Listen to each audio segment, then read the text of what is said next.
Assalamualaikum warahmatullahi wabarakatuh. Saya Neni Giliani yang akan menjelaskan kembali mengenai Human Performance Technology atau HPTM. Nah, Human Performance Technology atau HPTM ini teknologi kinerja yang merupakan suatu proses peningkatan kompetensi oleh manusia dan organisasi guna meningkatkan produktivitas dan efisiensi bekerja yang didasarkan pada pengembangan sistem yang sistemik dan sistematis. Nah, dari hal tersebut dapat ditarik kesimpulan bahwa HPT ini menggunakan berbagai intervensi dari berbagai disiplin lain termasuk psikologi perilaku, instruksional, desain sistem, pengembangan organisasi, dan manajemen sumber daya manusia. Karena itu, menekankan analisis ketat dari tingkat sekarang dan yang diinginkan kinerja, mengidentifikasi penyebab kesenjangan kinerja, menawarkan berbagai intervensi yang dapat digunakan untuk meningkatkan kinerja, panduan proses manajemen perubahan, dan mengevaluasi hasilnya. Human Performance Technology Model ini dia ada performance analysis atau analisis kinerja, cause analysis, intervention, selection, design and development, intervention, implementation and change, dan juga evaluation. Nah, performance analysis ini menganalisis dan mendesain pekerjaan apa saja yang harus dikerjakan, bagaimana cara mengerjakannya, dan mengapa pekerjaan itu harus dilakukan. Dimulai dengan melakukan analisis dari visi misi, nilai, tujuan, dan juga strategi. Gimana sih tujuan dan strategi apa?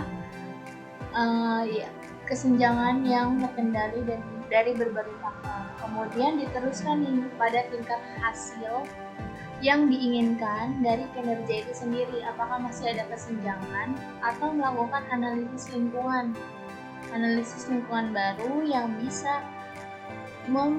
mengumpulkan keadaan sebenarnya dan menemukan kesenjangan. Kemudian ada cause analysis atau analisis penyebab, yang mana itu adalah pendekatan dalam menganalisis sebuah ide yang didasarkan pada problem yang dianalisa sebelumnya, berfokus pada masalah dibandingkan solusi.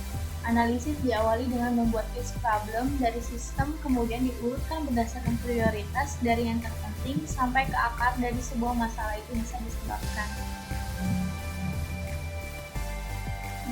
Dari cause analysis ini juga adanya kurangnya dukungan lingkungan itu seperti kayak data, informasi, dan juga feedback. Kemudian dukungan dari lingkungan, sumber daya, dan alam, konsekuensi, insentif atau reward atau penghargaan. Kemudian intervention, selection, design and development, yaitu ada pemilihan dan juga desain intervensi, yang mana desain intervensi ini merupakan keterampilan sosial, manajemen diri, dan juga mengatasi masalah sebagai target dari kebiasaan, strategi antecedents berupa pengaturan perilaku dan konsistensi dari kegiatan.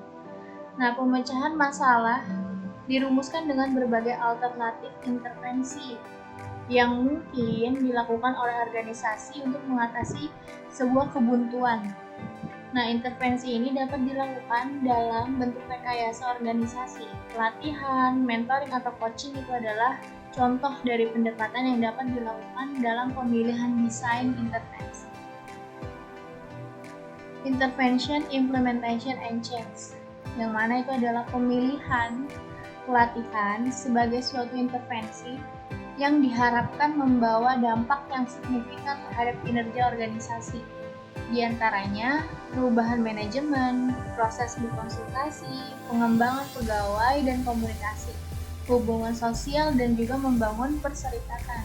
Jadi pentingnya membangun sebuah komunikasi dan juga hubungan sosial.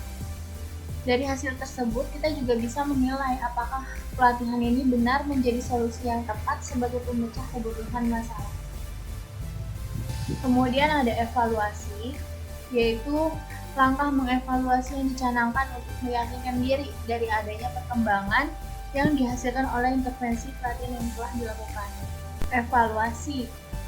Langkah mengevaluasi ini dicanangkan untuk meyakinkan diri dari adanya perkembangan yang dihasilkan oleh intervensi pelatihan yang telah dilakukan. Ada formatif, sumatif, dan konfirmatif. Nah, dari formatif ini kita mengevaluasi itu dari analisis kinerja, analisis penyebab, selection and design of intervention. Nah, untuk sumatif ini kita ada reaksi langsung dan juga kompetensi langsung. Konfirmatif, continuing competence and continuing effectiveness, dan juga return on investment. Nah, kemudian dari formatif, sumatif, dan konfirmatif ini kita bisa ada yang namanya itu meta evaluasi, yang mana evaluasi yang dilakukan bersama, kegiatan evaluasi yang biasa atau rutin untuk perbaikan sehingga evaluasi akan bertambah baik.